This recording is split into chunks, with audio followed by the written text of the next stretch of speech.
Well, good evening. I've got 6:30, so we'll get started. I want to be respectful of your time. I appreciate you coming tonight to talk about possible restructuring of the elementary schools.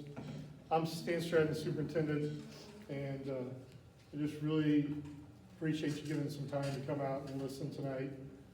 This has been a topic, I started in the district in 2020, and this has been a topic that people have asked me about and talked to me about since I started. But really within the last year, there's been some things going on with the LEARNS Act and legislation that's kind of pushed it a little bit farther about possibly really looking at this. And then this summer, when staff came back in August, we had a panel of students. And after we got done listening to those students talk about some things, we asked them some questions, it really came up more with the staff about, can we ever reorganize the elementary so that we have all of one grade in a building and not the two K6s and everything. And so I'm gonna share some information, some data, some facts with you. But first, we're gonna start out, we're gonna let you listen and hear. This fall, we've been working on a new strategic plan called Riverview 2030. And on that, we had students and some parents, community members, teachers, staff. And this topic is really where we got here tonight, because the Strategic Planning Committee spent a lot of time talking about this topic and really pushed for us to move forward and explore it more. And one of our students on the committee was Kelsey, and so I'm gonna let Kelsey come up and speak right now, and then we'll let her get out of here, so I'm sure she got home. It is finals week. Hi, my name is Kelsey Pettit. I am a senior at Riverview. I actually came here. Judsonia was my elementary school. This is where I graduated from. So our hope with having the kids from pre-K to second and 36 is the mental like maturity gap will cause students to build stronger relationships with each other, because as you all know, from pre-K to 6th grade, the maturity is extreme. And so we're hoping that with the kids having smaller groups with themselves, they'll be able to build better relationships with those kids and grow up with them. But also taking into account like my experience going from having like my entire like life until I was like in 6th grade here, and then suddenly moving to this big area with high school, I was extremely nervous and anxious. And I remember just like my first day on the way there, I felt like I was gonna throw up. I was like, I can't do this, because there's such big people out there, and there's so many new things to discover and to learn, and it was overwhelming. And so our hope with the transition is pre-K to 2nd grade, they'll transition to a new building, and it'll already kind of ease, because they'll already kind of have that experience, but also they'll stay with the same group of kids. And so there won't be any Kinsit, Judsonia drama around that. Like the kids won't feel the need to compete. They'll have these kids growing up, and they'll stay with them, and the transitions will become easier, and the relationships will become stronger. Because I remember getting into high school, I was told that I should not like the kids from Kinsit.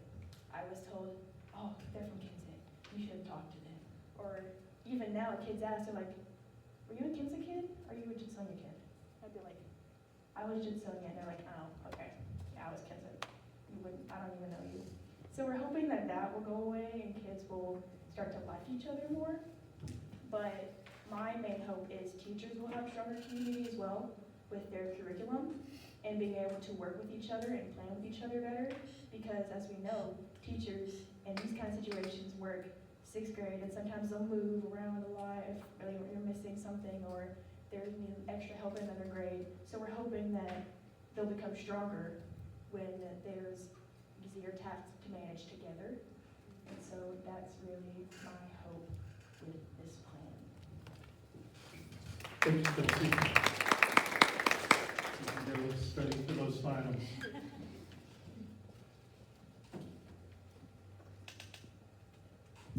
So I think it's important that we start out with a little bit about the history of the district.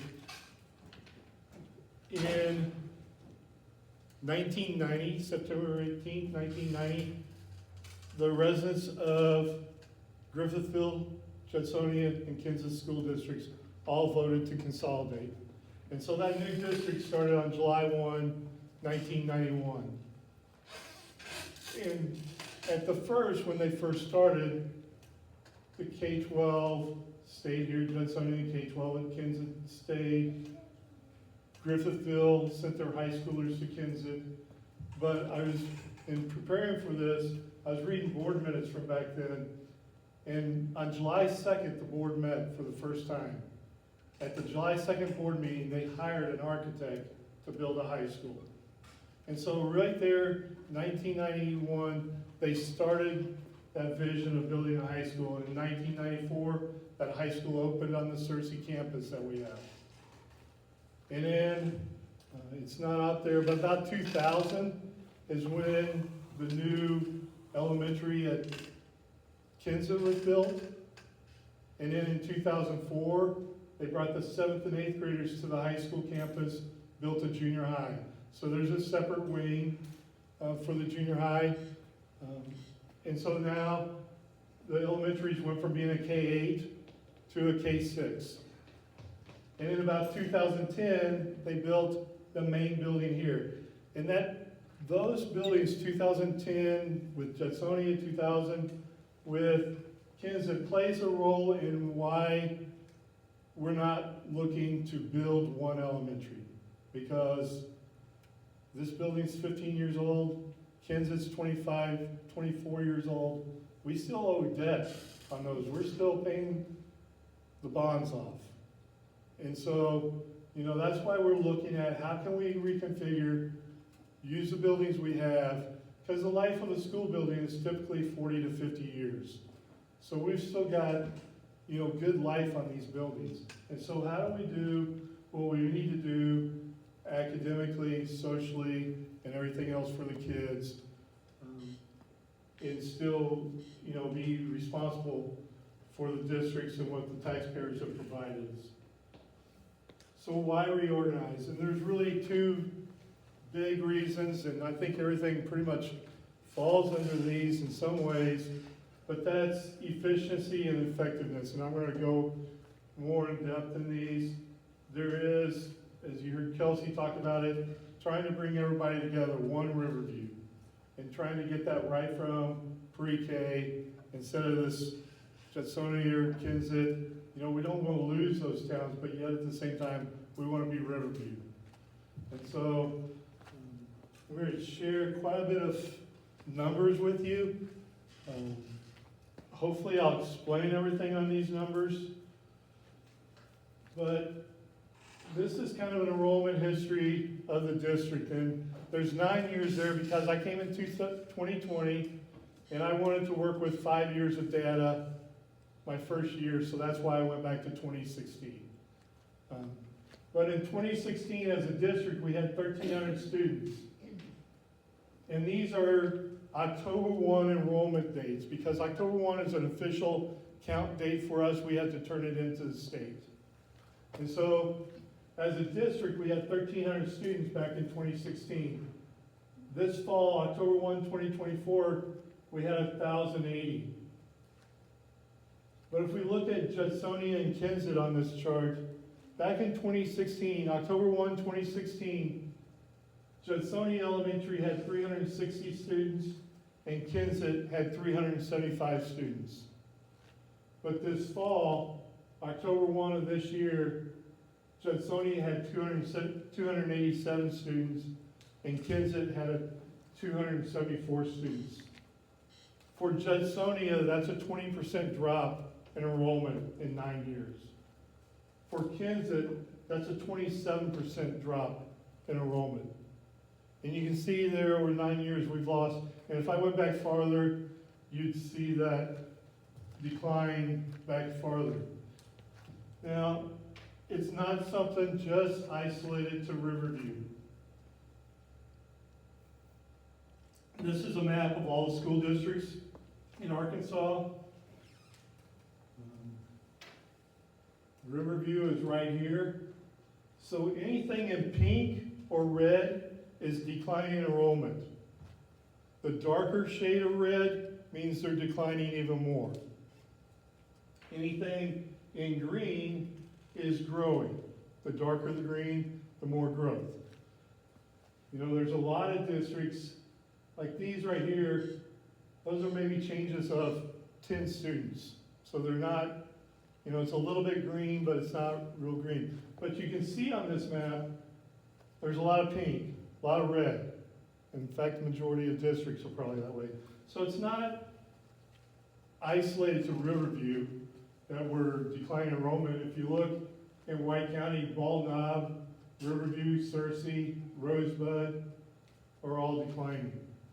You know, and so Beebe is the only one that's really kind of in a darker or a lighter green, you know, and they're closer to Little Rock.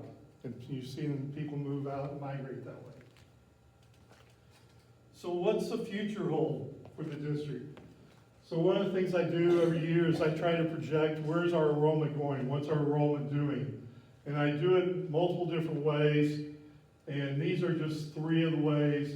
So that first one, 5-year retention rate, I actually take October 1 enrollments, and I look at this year's October 1 enrollment for first grade compared to October 1 enrollment for kindergarten last year. So how many kindergartners did we retain in first grade? I do that for every grade. I do it for Judsonia, I do it for Kensett, junior high and high school. So using that method of retention, for next year, I'm projecting 1,066 students. For this year, I projected 1,111. Okay. We're going to jump over to the third column because the middle column will make more sense after I explain the third one. So that 5-year percentage loss, so another way I do it is I look at what percent of students did we lose every year. And it's about 2%, a little over 2% that we've been losing about every year. So with that projection, I projected we would have 1,077 students on October 1, and I'm projecting 1,060 for next year. And you can see it goes down to where we get under 1,000 in about 2030, 2029. That middle column, without the high and low, is I look at 5 years of data, but I throw out the high and low. Like if we go back to this chart here, notice that we lost 48 students as a district this one year. So if I look at 5 years, we lost 18, 6, 48, 6, 31. So what I do is I throw out that 48 and I throw out one of those 6s. And really, we're just looking at the 3 years, but it's spread out over 5 years. And so that one, for this year, I projected 1,081 students, and for next year, 1,063 students. Okay? That last column, we had actually 1,080 students this year on October 1. So that's why it's highlighted in yellow. That 5-year loss had been the most accurate the last 2 years. That fourth column is state, and these are year-old numbers. The state hasn't come up with their new projections yet. The state projected 1,105 for this year, and they're projecting 1,088. I'm assuming or guessing that when the new projections come out, which is usually late December or January, the state is going to revise their numbers down. Because you can see the state projected 1,105 for this year, we only had 1,080. So we were about 25 students more than they projected. And so I really think that they'll project those numbers down. So that's kind of where I'm projecting right now for our district enrollment to go, to continue to decline over the next 5 years. So let's look at just Judsonia. So as I'm trying to get ready for the year, about this time of year, I'll start making enrollment projections for the next year for the buildings. And so I'll take this year's kindergartners and I'll make them first graders First grade to second grade, third grade, so on. So the last time I did this, which would have been last summer sometime, I projected we'd have 49 kindergartners. Now kindergartners, since there's no universal pre-K or anything, I use a 5-year average. So how many kindergartners have we had over the last 5 years? So I projected 49 kindergartners. Well, that first column there says state maximum. That's the most students that we can have in any one class. So for kindergarten, it's 20 students. First, second, third grade, it's 25. Fourth, fifth, and sixth, it's 28. Okay. So then I know I got 49 students I think we'll have in kindergarten. I can only have 20, so that means I need 3 sections. So that's where that third column, and that would give me an average class size of 16.3 students. So that's how, because we hire teachers in March for next year. So between now and March, I'll be running these numbers to decide how many teachers do we need for next year. That October 1 is what actually we had on October 1. So I projected we'd have 49 kindergartners based on 5-year averages, and we had 30 kindergartners this year in this building with 3 teachers. So it's great and wonderful, but there's a cost to having 3 teachers, class sizes of 10 in this building. And you can see the other grades are not as far off, but notice like 4th grade, you know, it's down to 34 students, and 2nd grade is down to 34 students. And so one of the things, you know, I said effective efficiency. One of the things the state does is they pay us based on the number of students we have. And they have what they call an efficiency factor. And right now, according to the state, we're only 81% efficient. Meaning we have more teachers than the state says we ought to have, which means they're really not funding those. It's really local money that's going to fund those.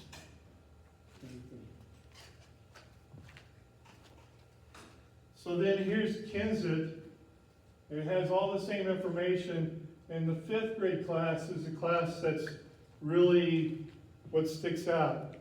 So, you know, I was projecting we'd have 29 students. Well, the most I can have is 28. So that means I had to plan on 2 teachers for 5th grade.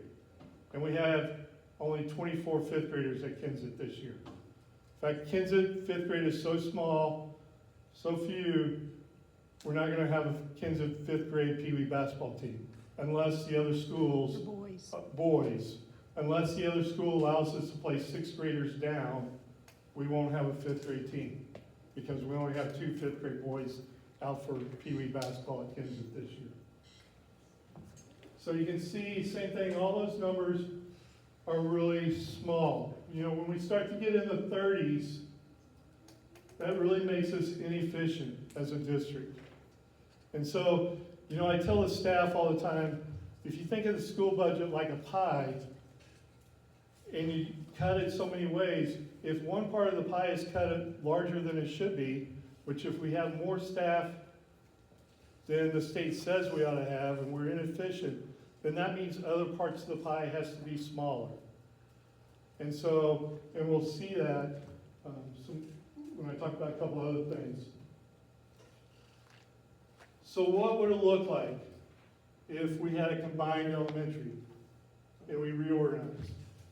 So if we were combined, well, let me go back here. Notice at the bottom there, it's 16 teachers, and then if you add 1 for pre-K, it'd be 17 teachers on this campus.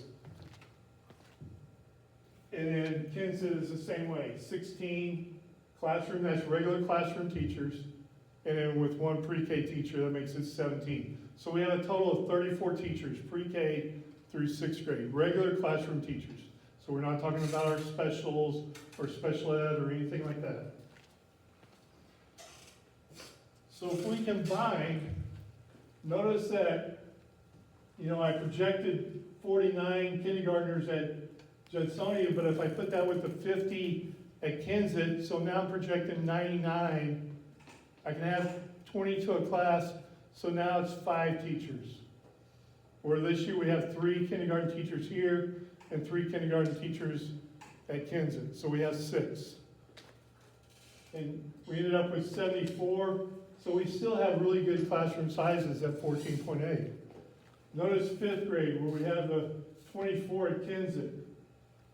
Well, we have a really good size 5th grade here at this building. So it would have been 79 that I would have been projecting. So we would have had 3 classes at 26, and the limit is 28. We ended up with 75, so it would have been an average classroom size of 25. So notice down at the bottom, it's 27, plus the 2 pre-K teachers. So we're talking about 29 teachers compared to 34 teachers. And so you can see the inefficiency here.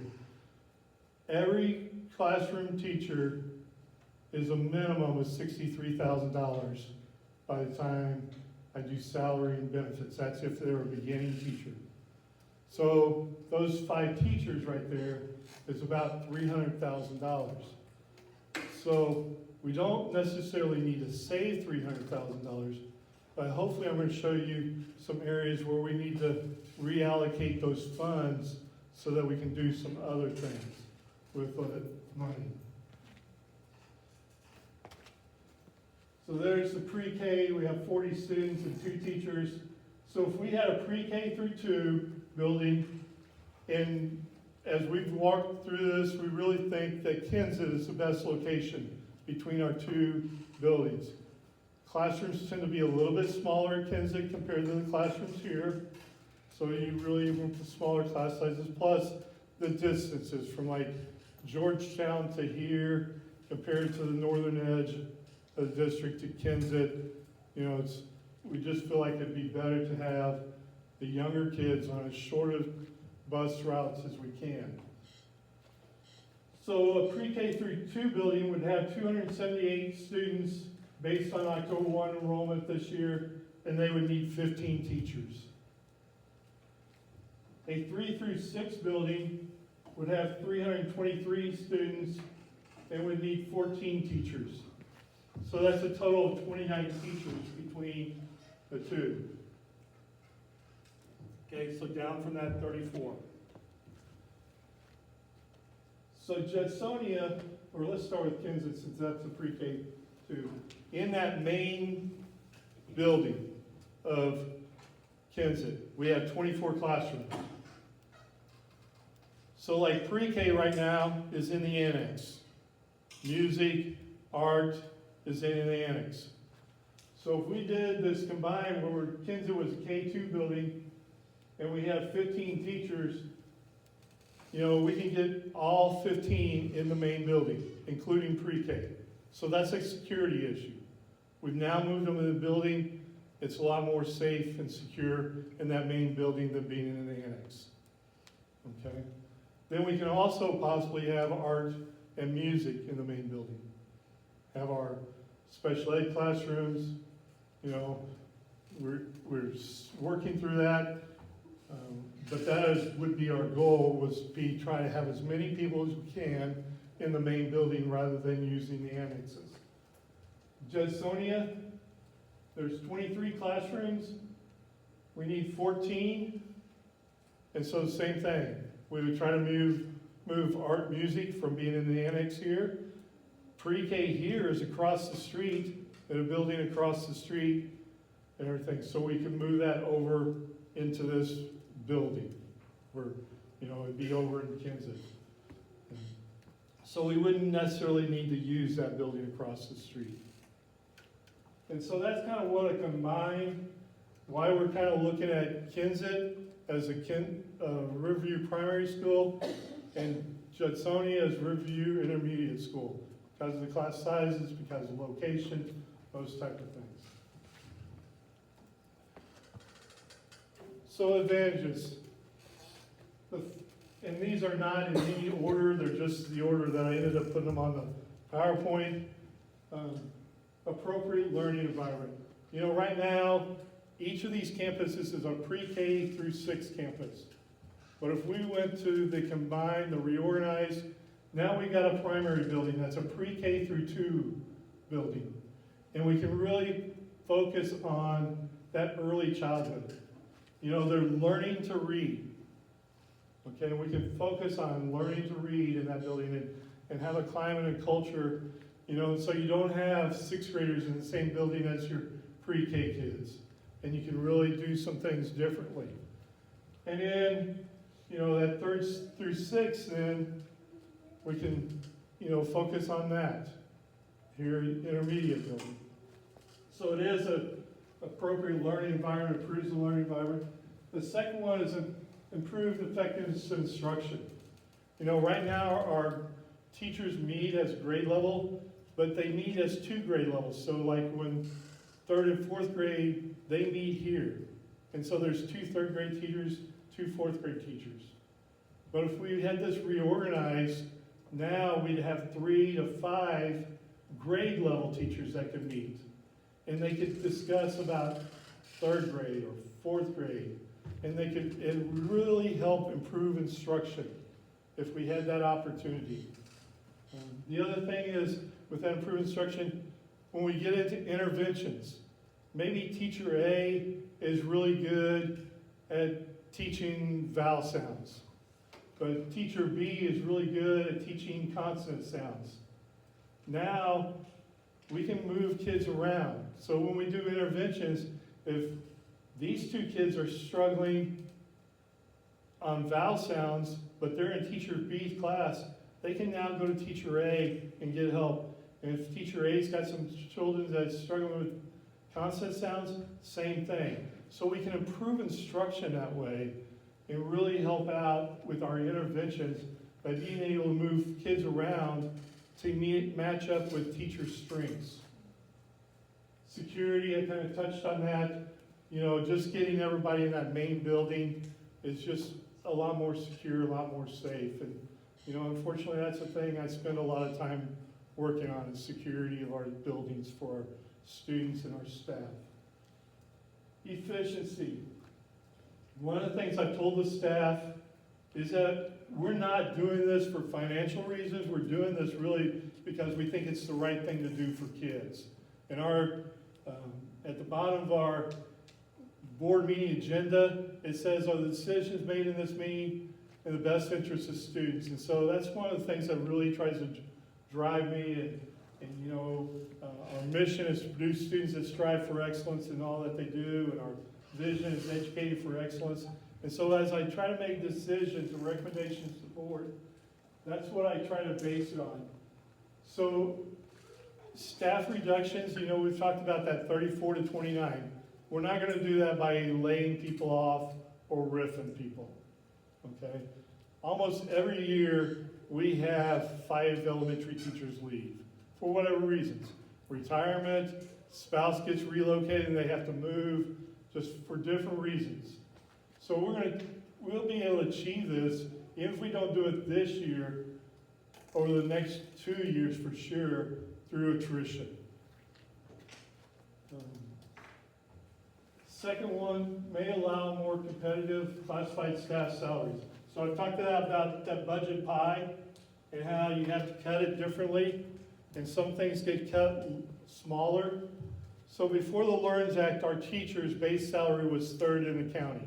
There's 8 school districts in the county.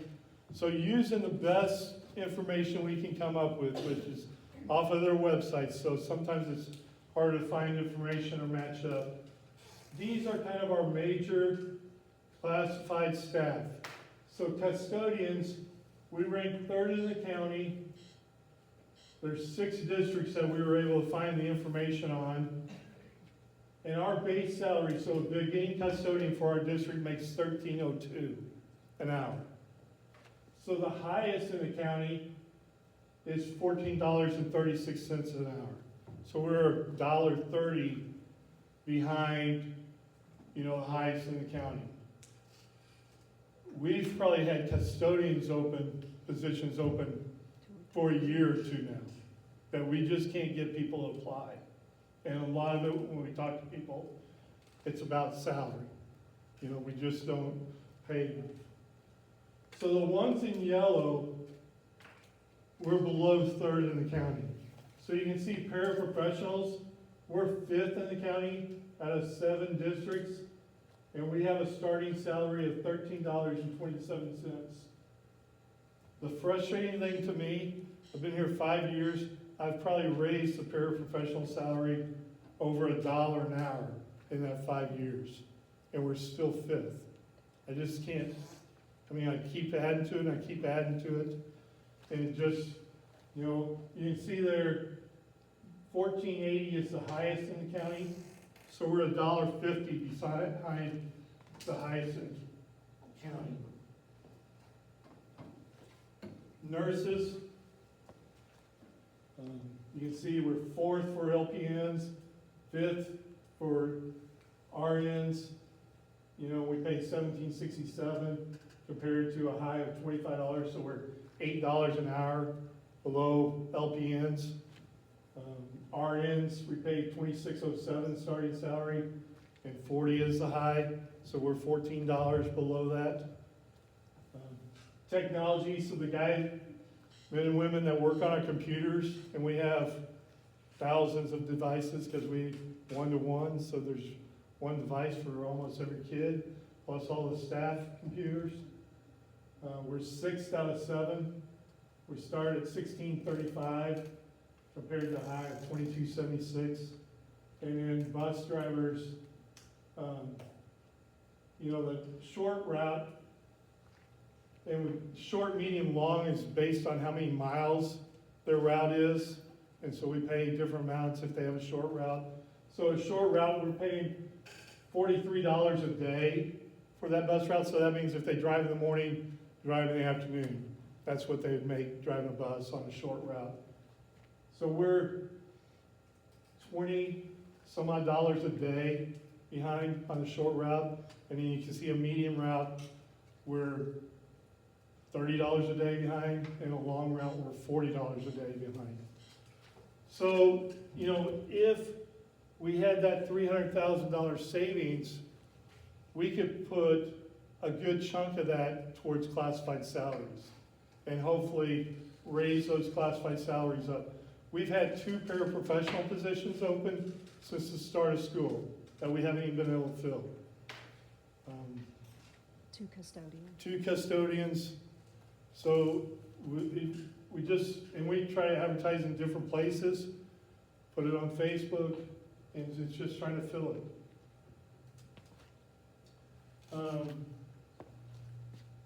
May allow for additional services. One of the things in the LEARNS Act, or some different legislation is, we have to test a lot of students for dyslexia. And we're identifying, it's a very broad categorization, so it's very easy for students to qualify to be identified as dyslexia. Then we have to provide services. So right now, we don't have dedicated people to provide dyslexic services. Right now, our instructional facilitators are doing the testing, providing services, along with some paras. And so if we could reallocate that money, we can maybe have dyslexic services, have dedicated people to provide that services. And then the last bullet point I do have there is offset loss of revenue due to declining enrollment. You know, the state pays us based on enrollment. And so as our enrollment drops, that means we do have declining enrollment. So we could offset some of that, not have to look for cuts, that we could just offset that with this reorganization. So challenges, there are challenges, and we know that. You know, the first one I kind of hit on this, staff may not be in the same building, grade level, or position. You know, so there might be teachers at Judsonia that have to move to Kensett. You know, teachers at Kensett that have to move to Judsonia. More building transitions for students. So instead of coming here and being here from pre-K to 6, now they would go to Kensett, pre-K to 2, and then they would have to transition to this building 3 to 6. That does present some issues that we just have to be aware of and work through. So a lot of districts have it that way. So it's not something that, is unknown but it is a challenge that we'll need to address. Probably the biggest major issue is transportation, logistics, and bell schedule may need to be changing. So our vision is that Judsonia and Kensett would become like hubs. So at Kensett, there's 6 bus routes that funnel into Kensett in the morning. And so, and we haven't got the exact times worked out, but what we would do is try to have all 6 buses arrive at Kensett or Judsonia at the same time. And I'm going to use 7:20, for example, which is 10 minutes earlier than what they currently get there. Because currently they get there at 7:30. So all 6 buses would come to Kensett, arrive at 7:20. And then we would have staff there to help. And if they go to Kensett, the students would go right into the cafeteria to eat breakfast. If they come to Judsonia, they would get off their bus, if their bus possibly, and get on a different bus. So 3 of the buses, the 6, would come here, and 3 of the buses would go to the high school, junior high. So there might be a little bit of changing at Kensett, might be a little bit of changing buses here. But we would have staff there to help kids get from one bus to the other bus, and the right bus. At 7:25, those buses would leave to go to either Judsonia or the junior high school. Go, drop off, and the bus route would be over. Parents are going to possibly have kids in multiple buildings. So if you're a parent and you have a child in Kensett and Judsonia, and you live in Kensett, if you drop your child off, that's a Judsonia student, at Kensett, between 7:20 and 7:25, they can just get on the bus and be shuttled over here. So you wouldn't have to do parent drop-off here and there both. That would be an option for you and everything. And then same thing in the afternoon. Your child could ride the bus from Judsonia to Kensett, and then parent pickup or however they go from there. That is, we've been meeting and working on it. We have an administrators meeting tomorrow. We're going to work on it some more. But that's kind of our vision. And then the same thing would happen in the afternoon. There'd be buses here in the afternoon that would take children to Kensett. And then the buses would come from junior high school to here, or they'd go to Kensett. And so, like I said, we think of Judsonia and Kensett as really as hubs, and then kids either go to here or junior high school from there. And challenge, school choice, legal transfer, that's a challenge every year, and so we just put it on there. Any questions? Ms. Barnum's going to talk to you. Ms. Barnum was on the strategic plan committee. So I'm going to let her talk before I start talking too much, and then I will. I'm Kim Barnum. I'm a teacher. I teach at all the campuses in Riverview. And some of the benefits, as far as from a teacher's point of view, and I've talked to some of the different teachers, one of the benefits is just having more teachers in the building that are teaching the same thing that you are. And that's one of the biggest benefits that I've heard from the teachers I've talked to, is just having other people that are teaching the same thing and the same kids to plan with you. And just like Mr. Stratton said, if I'm strong in one area and my co-teacher is strong in another area, we can share those kids and help them. And it just gives more options for the kids. And so it all goes back to what's best for those kids. And then another part of that is just more consistency in what we're teaching, if we're all in one building teaching the same thing. So we're all teaching it the way that it is intended to be taught, because we have more people to plan with. One of the other things, and Kelsey kind of hit on this, was the school building's culture. So in a pre-K2 building, you can focus on activities and some of those Spirit Week things that would go for that age group of kids. In the same way with 3-6. So, you know, your parent nights and your activities could be geared to that group of kids at that age. And of course, the sports, the Pee Wee sports, we don't want our kids to be rivals. We want them to all be Riverview Raiders, and starting them out at a younger age together is just something that we see would be positive. It was so eye-opening hearing those kids talk at back to school day. There were some 7th graders that talked that Kenton said they shouldn't be friends with Judsonia, or Judsonia said they shouldn't be friends with Kenton. And it was kind of heartbreaking, but also eye-opening, because I didn't realize that it was such an issue for our kids. And then the last point that I have, the benefit, is just, like Mr. Stratton said, the safety. If we can fit as many classes in that main building, it's safer for our kids. It reduces the transition time, moving back and forth between classes, and just increases that instructional time for our kids. So, thank you.